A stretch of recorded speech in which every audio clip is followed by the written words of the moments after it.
Boa noite a todos. Vamos lá então. Acho que dá para fazer sem o som. Vamos ver aqui. Consegue me ouvir bem assim? Dá para ouvir? Então, vamos sem microfone que a gente fica com mais mobilidade. Ok?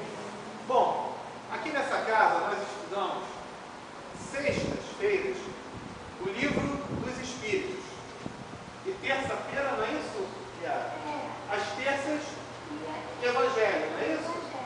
Segunda e terça, Evangelho. Segundas e terças, Evangelho. Sextas, De manhã e à noite, de manhã e à noite, o livro dos Espíritos.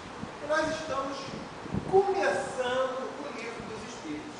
É muito interessante porque quem pega o livro dos Espíritos para ler, já gosta de pegar e ir direto para a pergunta número 1, esquecendo que existe uma introdução importantíssima.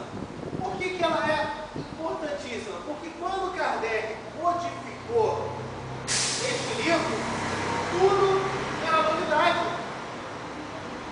Fazia-se necessário que nós dessemos conceitos de espírito, espiritismo, espiritualista. Qual é a diferença disso? Se simplesmente você já fosse para a pergunta número 1, já iríamos começar com um pouquinho de dúvida. Nós conhecemos irmãos que frequentam a casa espírita há anos e anos e anos. Eu já li o livro dos Espíritos umas 4 vezes. E quantas vezes veio a introdução? Tem introdução, é? Tem introdução? Nem sabem. Então, vamos dar uma relembrada do que foi visto na semana passada e vamos seguir adiante. É muito importante que tenhamos esse conhecimento. Se alguém quiser participar, colocar alguma dúvida dentro das nossas possibilidades, do pessoal que conhece, vem aqui também, Kleber, Yara, né? Podem também dar aí a sua contribuição. Tá bom? Então, o primeiro conceito que se fala na introdução, ela é dividida em vários itens, fala sobre espiritismo e espiritualismo. Eu recomendo também, eu não, né? Nós da casa recomendamos, quem tiver o livro dos Espíritos, vem na sexta-feira, traz ele. Quem vem na terça-feira, traz o Evangelho. Vai ajudar bastante, vai ser muito útil para esse estudo, tá ok? Então, falamos sobre espiritismo e espiritualismo. Essa primeira parte eu vou dar uma resumida, porque já foi dito na semana passada. O que nós entendemos aí a parte espiritual, espiritismo, espiritualista? Bom, tem a parte também materialista. O materialista é quem? É aquele que só acredita na matéria. Cheguei aqui, encarnei, ou melhor, para ele nem encarnou, ele nasceu, ele brotou, surgiu, né? De onde não importa, ele surgiu ali do nada, está ele ali, né? E viveu, morreu, tchau, benção, acabou. Benção? Que benção? Acabou, benção nada, acabou. Esse é o materialista. Ele não acredita que exista uma continuidade. Temos o espiritualista. O espiritualista é quem? É aquele que crê que ao desencarne continua. Para onde ele não sabe, mas ele sabe que continua. Ele sabe que aquilo não é o fim. Ele não necessariamente crê nos espíritos, na reencarnação, não necessariamente. Ele crê apenas que morreu, continua. Vai para o céu, vai para o inferno, vai para algum outro lugar, ele crê isso, né? E o espírita, ele crê, em primeiro lugar, na reencarnação. Que isto aqui é uma passagem, é uma escola que nós estamos frequentando. E crê também nos espíritos, na vida após a morte, na comunicação com os espíritos, com os desencarnados, com os nossos amigos. Isso foi no item 1. No item 2,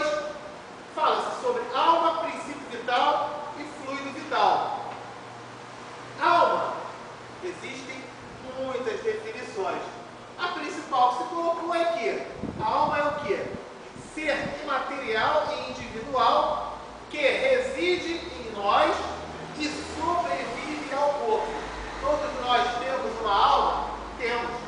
Todos nós temos uma alma.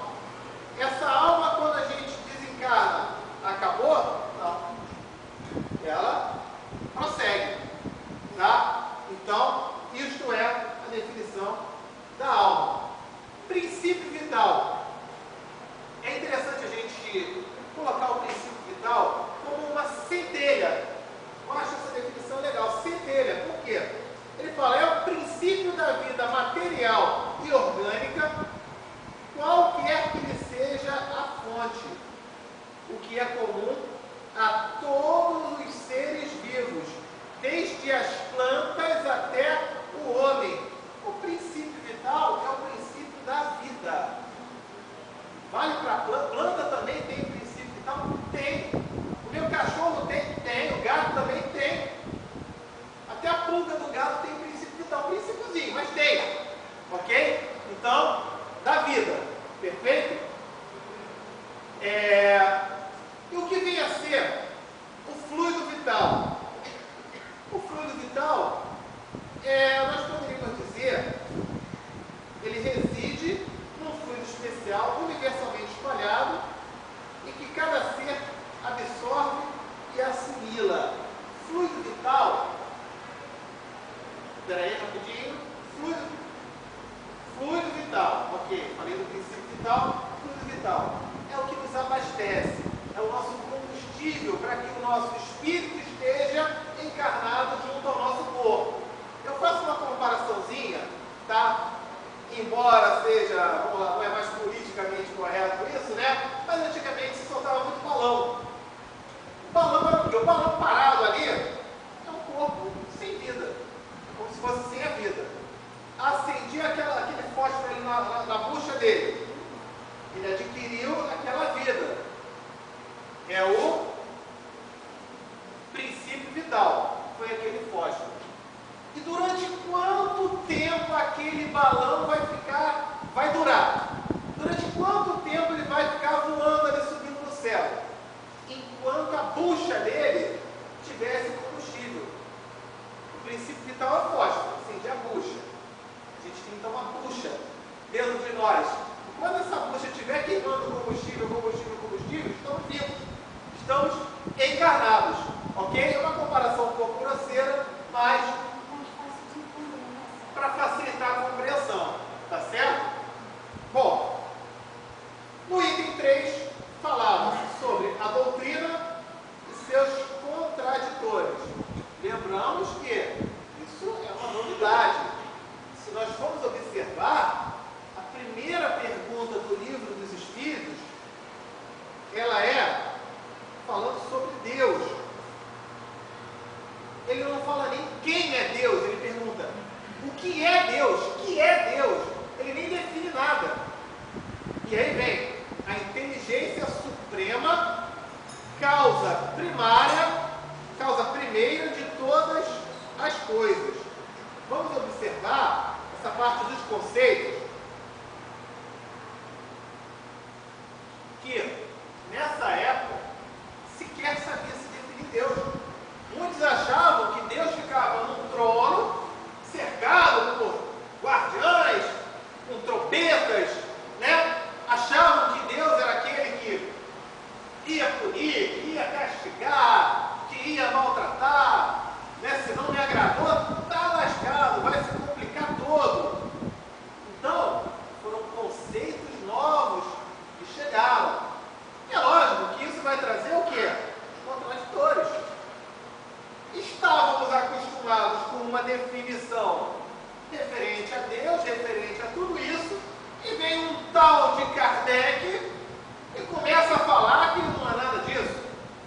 Tudo aquilo que é novo assusta. A gente fica preocupado, a gente fica, será que é? Mas será que não é? Por mais evidente, né? Por mais evidências que surjam, a gente fica meio balançado. E o Espiritismo não ia ser diferente, tá? Então, o que acontece? A gente vai falar uma lidinha no parágrafo 1,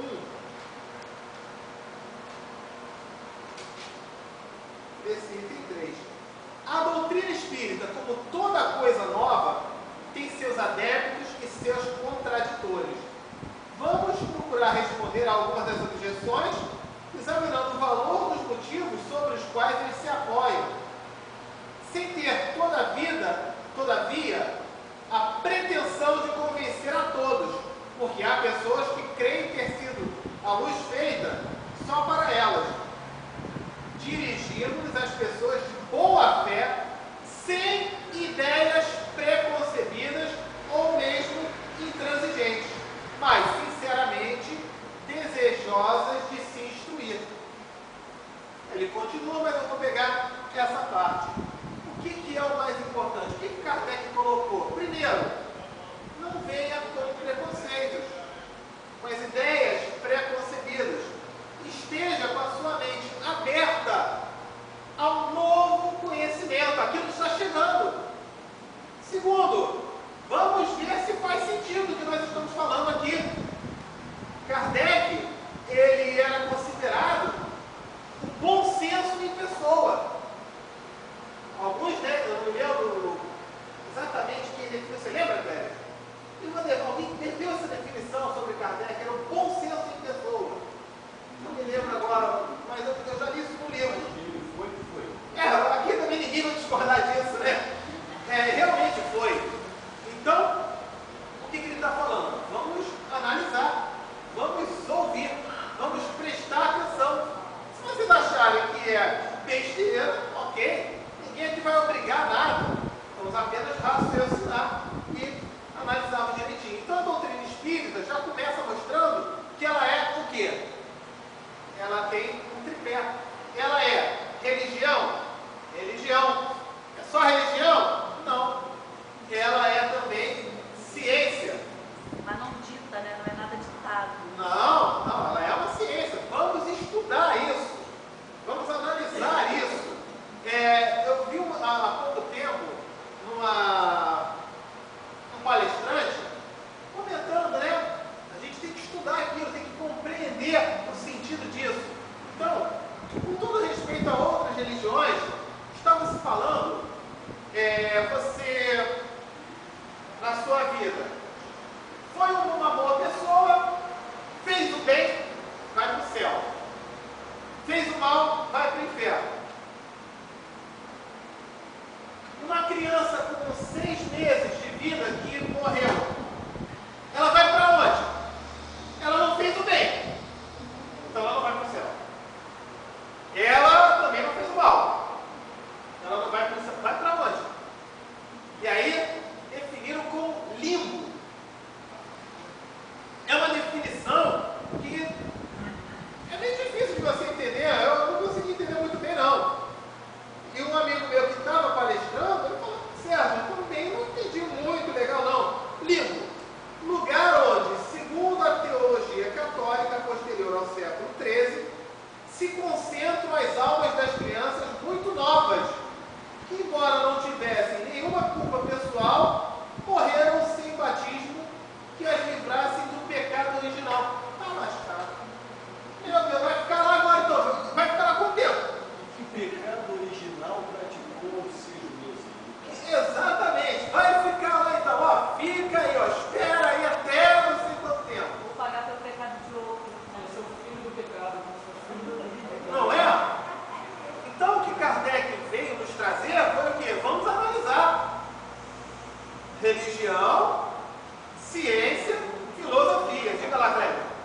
Quando você falou em bom senso, é bom deixar claro por que essa aplicação dessa classificação para ele, porque o bom senso, porque nada do que ele publicou foi sem exaustiva pesquisa, só após ter comprovação pelas suas pesquisas, pelo reforço da espiritualidade superior que o assistia, é que ele inseriu nessas 5 obras básicas que constituem o Espírito. Exatamente. Perfeito. Perfeita colocação. Né? Então, por isso o Espiritismo ele é religião, ciência,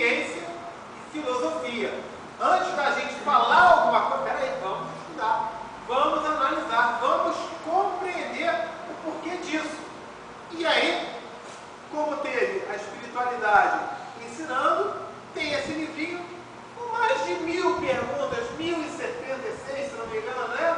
Só isso. Pouquinhas perguntas, né? Para a gente poder entender. Ok? Então, acontecia isso e, nessa época, existiam fenômenos. Fenômenos aconteciam em diversos lugares do mundo. É como se fosse a atração de circo. Reuniões, porque as mesas sozinhas, não existia o David Copperfield, não existia o Mr. M, não existia nenhum desses, e a mesa sozinha mexia. Eram as mesas girantes. E chamaram Kardec para assistir aquilo. Kardec falou assim, não tem mais o que fazer, não vou ver não. Até que um dia ele resolveu assistir. E aí, dentro do seu bom senso, ele percebeu, peraí, a mesa não vai me responder perguntas. Existe um princípio inteligente que está fazendo a mesa se movimentar. Vamos estudar isso. Quando todos iam para ver aquilo como uma atração de circo, Kardec foi ali, começou a perceber que aquilo era muito mais do que uma mera atração de circo. Havia algo sério, havia algum princípio inteligente ali. Vamos analisar. E assim veio o estudo do Espiritismo. Chegamos no item 4. Manifestações inteligentes. Como a gente estava comentando, né? Das mesas girantes. No item 4, eles falam aqui, se os fenômenos que nos ocupam fossem limitados ao movimento dos objetos, teriam ficado, como dissemos, no domínio das ciências físicas. Mas não foi assim. Cabia-lhes nos colocar sobre o caminho de fatos de uma ordem estranha. Acreditou-se descobrir, não sabemos por qual iniciativa, que o impulso dado aos objetos não era somente o produto de uma força mecânica cega, mas que havia nesse movimento a intervenção de uma causa inteligente. Acabamos de comentar isso. Esse caminho, uma vez aberto, era um campo todo novo de observações. Era o véu levantado sobre muitos mistérios. Há nisso, com efeito, uma força inteligente?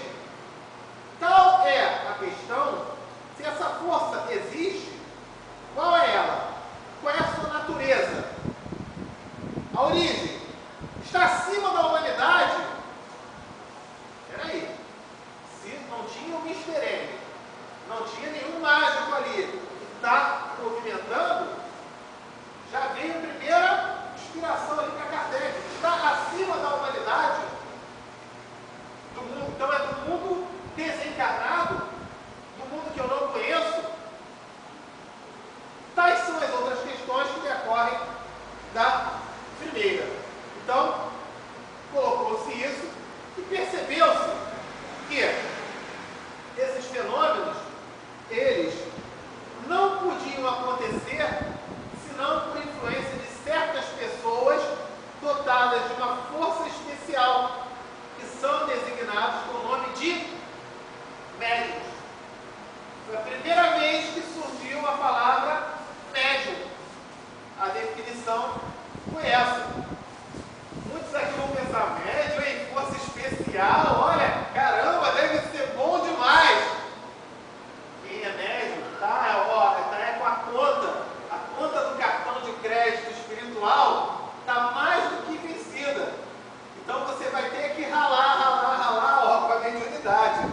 Não é bem assim não, aquele médium que, eu sou médium, eu faço e aconteço, está lascado. Ele está contraindo mais dívida ainda com o cartão de crédito dele ali.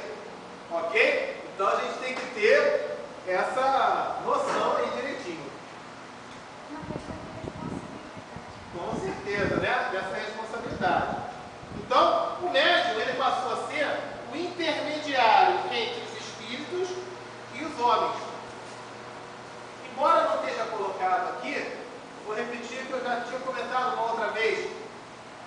Quem é médium? Todos nós somos médiuns. Todos. Sem exceção? Sem exceção. Mas eu tenho um amigo budista, não acredita em nada disso. Tem um que é católico, tem outro que é evangélico, não tem um que é ateu, ele não acredita em nada disso. Mas não faz questão, não é necessário que ele acredite. Se eu disser para você que se eu largar essa caneta porque tem a lei da gravidade, não acredito nisso não. Yara, não acredito em lei da gravidade, tá ok? Mas não acredito mesmo. Independente de eu acreditar ou não, a mediunidade, mesmíssima coisa. Somos o intermediário, né? É a comunicação entre o mundo espiritual e nós, e os homens. Existe a mediunidade ostensiva, mas a mediunidade simples, todos nós temos. Essa comunicação existe. Prova disso. Todo mundo aqui acredita em anjo da guarda? Qualquer religião acredita. Anjo da guarda, protetor, São Jorge, São José, os seus santos, né, padroeiros, os seus guias. Aquele que é ateu, ele fala que não existe uma força cósmica, bonito, né, de falar, força cósmica, que me ajuda. Todo mundo aqui acredita que recebe ajuda do seu anjo da guarda? Todo mundo aqui acredita? Isto é o quê? A comunicação. Você fez um pedido ao seu anjo da guarda e ele te ajudou. Isso é o quê? Mediunidade. A comunicação do mundo espiritual conosco. Mediunidade. Ok? Existe a mediunidade ostensiva. Tudo bem. E aí a gente deve, não é o desenvolver, é educar a mediunidade. Né? Isso mais para frente vamos comentar, para não fugir aqui muito do assunto. Depois veio, nessa comunicação, o desenvolvimento da psicografia e o papel do médium. Então usavam as mesas, usavam os cestos ali com lápis para escrever, uma série de situações, até que alguém pensou o óbvio. Como é que a gente vai fazer para escrever uma mensagem? Bota aqui, bota um cesto aqui, mexe, escreve. Aí alguém pensou, qual é a maneira mais simples, qual é o instrumento mais simples que existe para que a gente consiga escrever? Está aqui, a mão. Não é a cesta, não é nada, a mão. Então façamos com a mão. A partir daí, então, veio a psicografia. É bom lembrar que esses fenômenos aconteciam na América, na Europa. Detalhe, não tinha internet, não tinha telefone para se falar, para se comunicar. Os fenômenos vieram acontecer na mesma época, certo? Então, a psicografia, e aí veio o papel do médium, né, em relação a isso. Muitas vezes, devido à falta de credibilidade, tivemos o Chico Xavier nos ensinando. Chico Xavier estudou até a 4ª série, se não me engano. 6ª série, né? Não sei, foi 4ª série, né? Isso. E o que acontecia? Ele psicografava mensagens maravilhosas. Nos anos 30, se não me engano, foi 4 de abril de 1937, para calar todos aqueles céticos, aqueles incrédulos. Chico Xavier estudava, não é possível que ele escreva uma mensagem assim. Ok, das mãos dele está saindo aquilo ali, ele tem muito treino, muita prática. Então questionavam, como é que você vai ter 20 caligrafias diferentes? A caligrafia mudava. Ainda assim, eu não acredito que era 20 caligrafias. Tem gente que se treinar muito vai conseguir 20 caligrafias diferentes. Tá bom. Aí Chico Xavier fez uma psicografia invertido. As palavras escritas invertido. Você só ia conseguir ler diante do espelho, ou então colocando ali contra a luz. Mas, em inglês. Psicografou em inglês, invertido. Do tipo, tá bom para vocês? Como diria o nosso treinador lá, pode subir? Tá bom? Né? Para que a gente realmente pudesse perceber isso aí. Isso foi no item 5. Chegamos ao item 6. O item 6, ele faz o quê?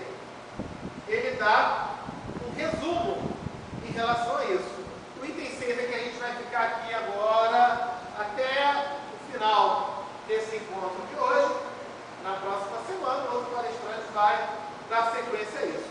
Porque são muitos itens aqui importantes para a gente poder ter essa noção. Primeiro item que ele comenta aqui, desse resumo, né? Deus é eterno, imutável, imaterial, único, todo-poderoso, soberanamente justo e bom. Ele está aqui dando para nós, então, algumas definições, queríamos esclarecimentos, definições, então, estamos explicando isso aqui. Ele fala sobre o universo, ele dá uma noção disso. Não é todo poderoso, mas todo poderoso, para que nos viesse um esclarecimento. A gente comenta aqui, nós somos aqui o quê? Nós somos ignorantes em relação a isso. Ignorante é o quê? É aquele que ignora, não consegue enxergar. E à medida que vai aprendendo, tendo conhecimento, ele vai compreendendo as coisas, as situações. Só para a gente ter uma noção desse todo-poderoso, eu comento aqui também algumas vezes, não é? Que nós achamos, muitas pessoas acham que aqui na Terra só tem vida aqui na Terra. Só aqui. Não há nenhum outro lugar. Aí vem a ciência nos mostrar que existem 100 bilhões de galáxias. Cada galáxia tem 100 bilhões de planetas. 100 bilhões de galáxias com 100 bilhões de planetas. Você sabe que número é esse? Eu vou botar aqui o número 1 e aí eu boto 0, 0, 0. Eu vou botar o 0 aqui 22 vezes. É mais do que a quantidade de grãos de areia no planeta Terra. Mas, Yara, esse número todo só tem vida aqui. Tá bom? Fazer o quê? Só tem vida aqui. A gente não consegue enxergar nem as vidas que tem aqui mesmo, não é isso? Diga lá, Cléber. Um dos meteoritos que caiu no deserto de Nevada, nos Estados Unidos, foi examinado por cientistas da NASA. Nele foram encontrados, como se chama? Petrificados, como é que se chama? Vestígios. Fósseis de seres vivos.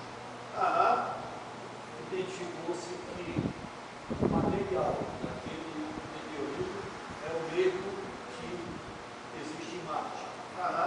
Por que a NASA até hoje não desistiu de explorar Marte? Faz parte disso, né? Já percebeu O ali? meteorito chegou aqui. Não iriam investir tantos bilhões de dólares para nada, né? É verdade. Então tá aí, Eles né? estariam esse tempo todo investindo se eles não tivessem algum embasamento. Gente, se E nós não pesquisarmos. são só os Estados Unidos. Os outros países, no tempo da União Soviética, quando existia a União Soviética com um certo poder econômico, ela também estava nessa corrida porque tinha medo também de se assenhorear desses outros planetas. E existe uma outra coisa que muita gente não sabe que também está provado cientificamente. Sim. Aquelas estrelas que já não existem mais, que explodiram, se desintegraram, nós carregamos partículas de nitrogênio, de azoto, dessas estrelas. Todos nós, sem exceção. Também comprovado cientificamente. Perfeito. Né? Então, tá aí mais um esclarecimento para o nosso estudo. Isso é muito bom, Cléber. Somos parte desse todo. Com certeza. Por que só aqui? Não é? A gente acha, nós não enxergamos nem a vida daqui, espiritual. Estamos descobrindo espécies a cada dia. Não é? Isso aí. Bom, criou um universo que compreende todos os seres animados e inanimados, materiais e imateriais. Os seres materiais constituem o mundo visível ou corporal, e os seres imateriais, o mundo invisível ou espírita, quer dizer, dois espíritos. O mundo espírita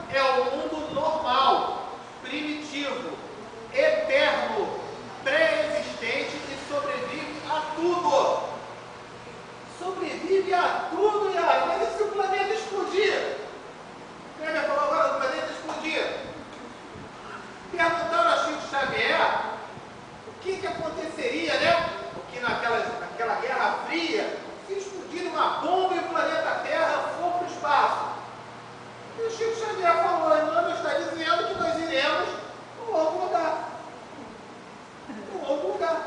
Lembra o número 1 aqui com 22 erros? Olha, a escolha está boa. Que não falte opção. É casa. Que não falte opção. Ok? Então. Não, a gente se esquece que já explodiu, né? Aham, com certeza, né? Vamos lá. O mundo corporal não é senão secundário. Poderia cessar de existir ou não ter jamais existido, sem alterar a essência do mundo espírita. Acabamos de falar sobre isso. Os espíritos revestem temporariamente um envoltório material perecível, cuja destruição pela morte os torna livres. Ok. Entre as diferentes espécies de seres corpóreos, Deus escolheu a espécie humana para a encarnação dos espíritos que atingiram um certo grau de desenvolvimento, o que lhe dá a superioridade moral e intelectual sobre os outros. Os outros nesse planeta. Nesse planeta, no mundo encarnado.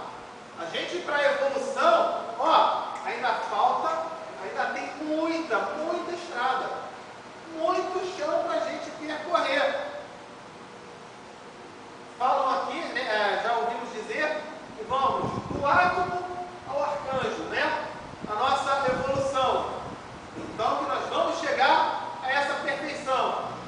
Para percebermos como é que estamos tão longe disso, a gente comentou já uma vez isso. Jesus é o governador do planeta Terra. Também governa o sistema de capela, né? Jesus veio governar o planeta Terra. Teve a incumbência de governar o planeta Terra. O planeta Terra existe há quanto tempo? 4 bilhões de anos. 4 bilhões de anos. Jesus, você está no esquema para governar a Terra. Há 4 bilhões de anos, Jesus já tinha essa perfeição para governar a Terra. Bom, nós aqui, a gente não consegue governar nem a vida da gente, nem a casa da gente. Se consegue administrar os filhos, o vizinho, né, o outro lá que faz barulho, a gente já se aborrece. Tem uma notícia boa, vamos chegar lá. Mas a estrada, tá aí para a gente seguir e caminhar certinho, né? Só depende de nós. É muito importante o que? Cada estudo, cada aprendizado desse, colocarmos em prática. É essa a maior importância do estudo da doutrina espírita. Colocarmos em prática. De nada adianta vir à casa espírita e aí quando sai da casa espírita, continua fazendo as mesmas coisas. Não tem uma evolução moral, um progresso moral. Tem uma historinha de um palestrante espírita que aconteceu o seguinte, o Iago, ele estava dando a palestra, né, a casa cheia, uma hora e meia de palestra, breve. Então estava ele falando sobre amar ao próximo como a si mesmo, não fazer ao outro o que não gostaria que fizesse com você, passando todos aqueles princípios. Ele percebeu lá no fundo que estava entrando alguns jovens chegando na casa espírita. Ele pensou, que bacana, está chegando isso, né? É bom que a casa espírita está adquirindo, enfim, né? Tem gente que está fazendo uma doação para casa. Aí ele percebeu também, logo depois, que estava chegando o sofá da casa dele. Entrou a televisão da casa dele. Ele ficou olhando assim, daqui a pouco entrou a cama. A cama também não é possível. Aí veio a esposa dele. Aí ele ficou meio sem graça, ele chegou, minha esposa, tudo bom? Você está trazendo as coisas para mim? O que houve? A esposa falou assim, não, é que a gente teve uma reunião de família aqui, eu e os filhos, tá? E a gente decidiu, achamos que vai ser melhor para a família nós morarmos na casa espírita. Mas por quê? Vamos morar na casa espírita, mas por quê? Não, é porque na casa espírita você é amável com as pessoas, você dá bom dia, boa tarde, boa noite, você fala em amor, você trata todo mundo com carinho, com respeito. Agora, quando chega em casa, esquece isso tudo. Então, vamos morar na casa espírita.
carro. Era um Chevette 78. Foi meu primeiro carro. Depois eu tive um outro, foi um Passat. E depois eu tive um outro Chevette mais novo. E depois eu tive um Fiesta. E assim vai. É como se cada carro desse na minha vida, se eu for considerar que eu sou espírito, esses carros seriam as encarnações. Aquele carro ficava ali parado. Precisava o quê? Princípio vital, fluido vital, era eu. Entrei no carro, dirigi aquele carro. Aí o carro chegou num ponto que não aguentava mais. Não é isso? Então olha, larguei o carro, fiquei a pé um pouquinho. Fiquei a pé um pouquinho. Lembra um pouquinho do espírito errante. Fiquei a pé um pouquinho. Estou desencarnado, esperando uma oportunidade para eu voltar a dirigir um pouco mais.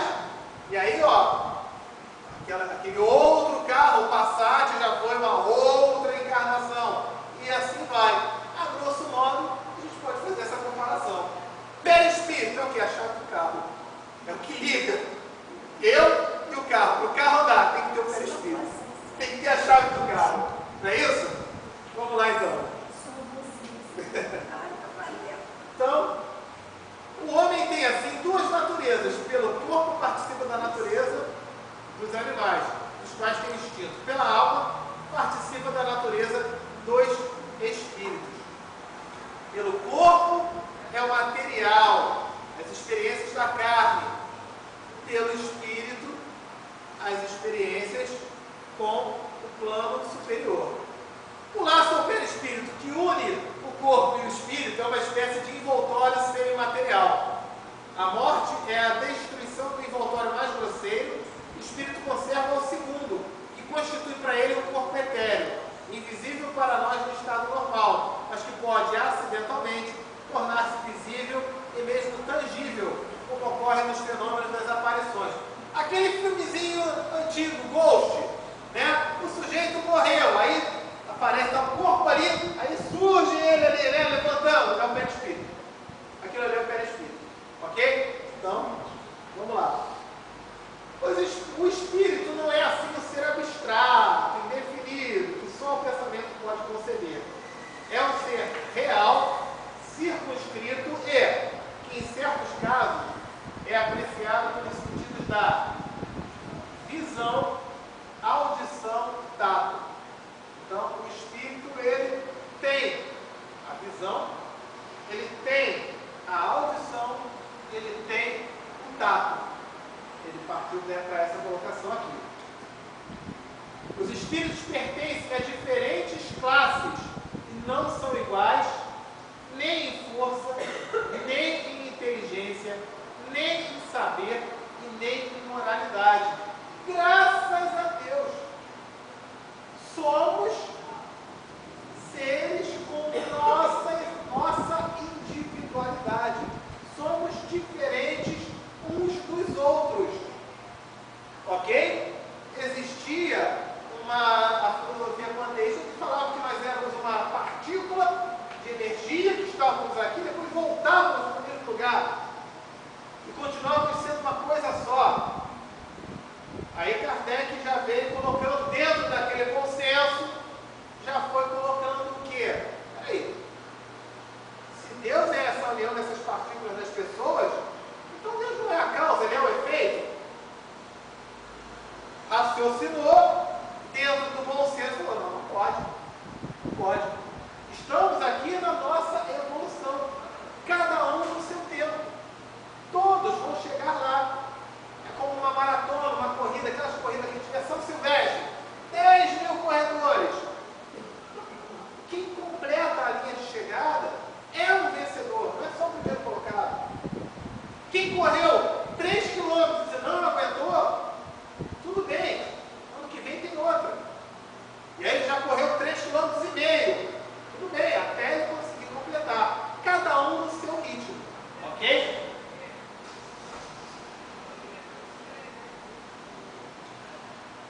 Vamos lá. Os espíritos não pertencem perpetuamente à mesma ordem. Todos progridem passando por diferentes graus de hierarquia hierarquia espírita. Nós vamos progredindo, vamos evoluindo. E existe uma característica, em nosso lar isso fica bem claro.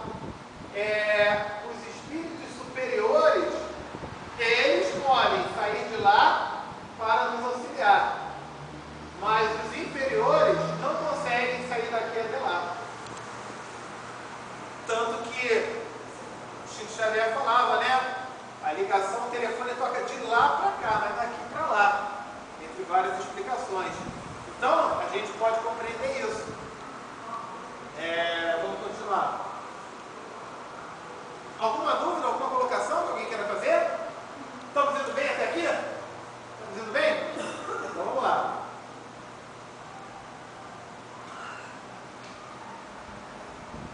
Esse progresso nas diferentes vidas que a gente vai passando, né, na hierarquia, ocorre pela encarnação.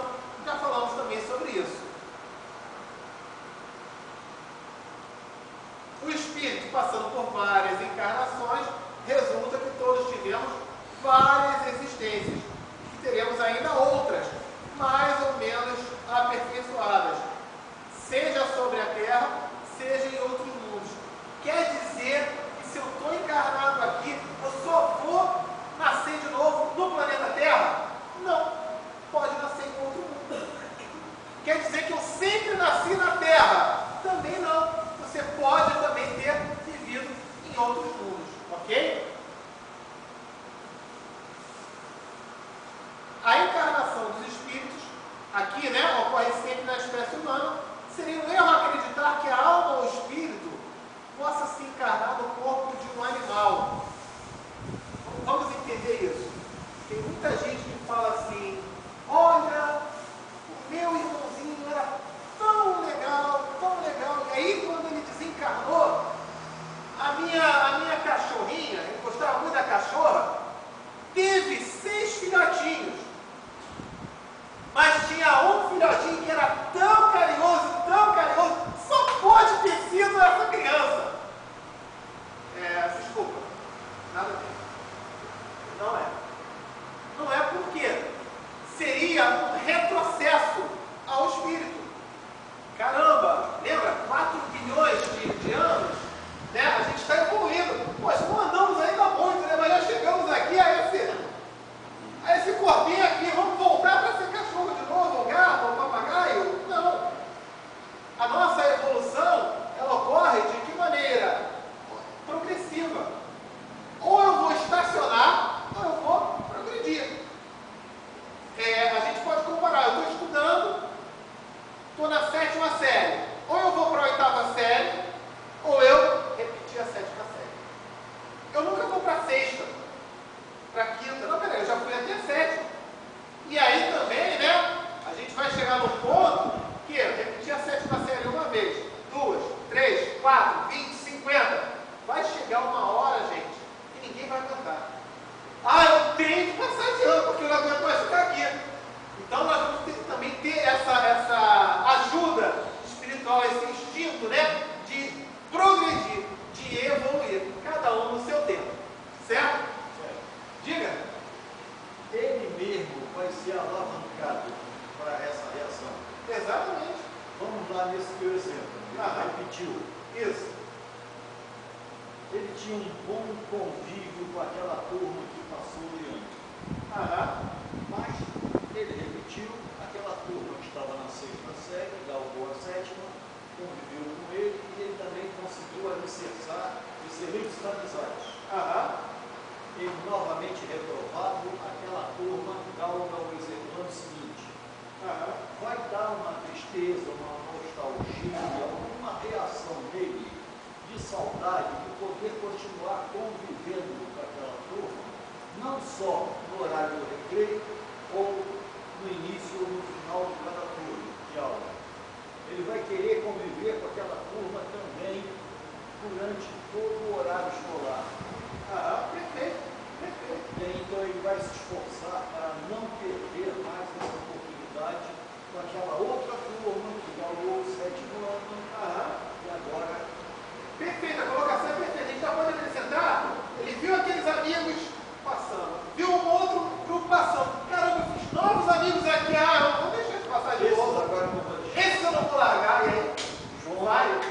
Exatamente, né? É um exemplo bem legal. Ok? Isso é alavanca. Isso aí, então a gente vai progredindo. As diferentes existências corporais do espírito são sempre progressivas e jamais retrógradas. Acabamos de falar isso. Mas a rapidez do progresso depende dos esforços que fazemos para atingir a perfeição. Exatamente o que nós falamos, não é isso?